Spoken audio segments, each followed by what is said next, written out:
I was riding the train when something caught my eye on the platform. This sketchy-looking guy had just finished a phone call, snapped his phone in half and tossed it in the trash. At first I brushed it off, but my combat instincts kicked in. Once you've been to war, you never really stop scanning for threats. Not long after we pulled out the station, I spotted a nervous-looking attendant pacing through the cars, eyeing passengers and casually knocking on bathroom doors. With my kids sleeping just a few seats away, I couldn't take any chances. I got up, tracked down the attendant, and flashed my Metropolitan Police badge. Once she verified my credentials, she pulled me into the staff room. British Transport Police have put out an alert on a possible suicide bomber attempting to board a London-bound service. We've been ordered to stop the train at Barnet Shed. It's a derelict depot out in the sticks. SO19. SCO19. They're going to board the train. How long till we get there? 7 minutes. Armed units were already mobilising at the next station, but I knew the score. If there was a suicide bomber hiding in one of those bathrooms, any sign we were onto them would trigger an immediate detonation. Looking at my kids still dozing in their seats, I couldn't just sit there and wait for disaster. Time to take action. I identified the most likely bathroom, positioned myself in the corridor, and called the attendant. I told her to be ready to open the doors on my signal. I'd grab the suspect and throw them off the train. Do it now. When the bathroom door opened, no bomb. Just the same guy from the platform who'd apparently just needed to use the facilities. False alarm. I told the attendant we were clear. After catching my breath, I headed to the bathroom myself to decompress. But the second I opened that door, I found myself face to face with a woman wearing a suicide vest. Seeing her Middle Eastern clothing, I immediately switched to Arabic. Assalamu alaikum. It worked. She seemed to calm down a bit. I seized the moment, going hard against the terrorists who'd put her up to this, trying to build rapport and keep her stable. I see you're as scared as I am. Yes, I just want to help you. You don't have to do this. But then her anxiety started spiking again.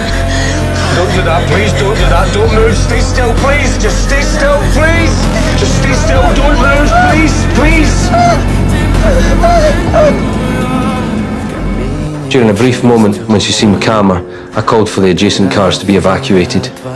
Once I saw my kids were safely away, I softened my tone and kept talking. Her name was Nadia.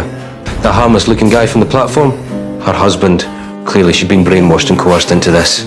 I pulled out photos of my kids, hoping to reach whatever humanity was left in her, to remind her what love really meant. But then we pulled into the station.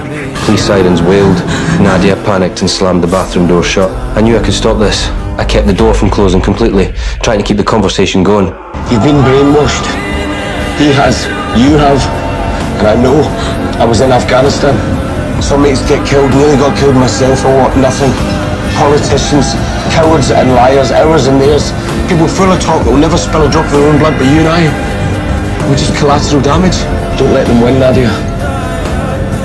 Don't let them win. Outside, the platform was crawling with bomb squad units. A sniper had taken position nearby. These cops came charging in like complete idiots, yelling and escalating the situation. They got in my face, demanding I get off the train when I was this close to talking her down. I ignored these morons and told Nadia to raise her hands and hold on to me, blocking the sniper's line of sight. Nadia, stay there. Don't move, don't move. Please, Out of the toilet! Don't do this. Don't do this. Stand down! Out! Out! Stay there. Don't do this. Get out of the fucking toilet! When we finally emerged from the bathroom, I kept my arms around her. I knew it was the only way to keep her alive. The officers realised they had no play here and called in the bomb tech. Expo. The specialist boarded the train. With me right there keeping Nadia calm, she carefully slid the detonator out through her sleeve and cut away the vest straps. When everything was secure, I took Nadia's hand and we walked off that train together. We looked back to see her husband already in custody. Every possible threat had been neutralised, but what none of us knew then was that this was just the beginning of something much bigger.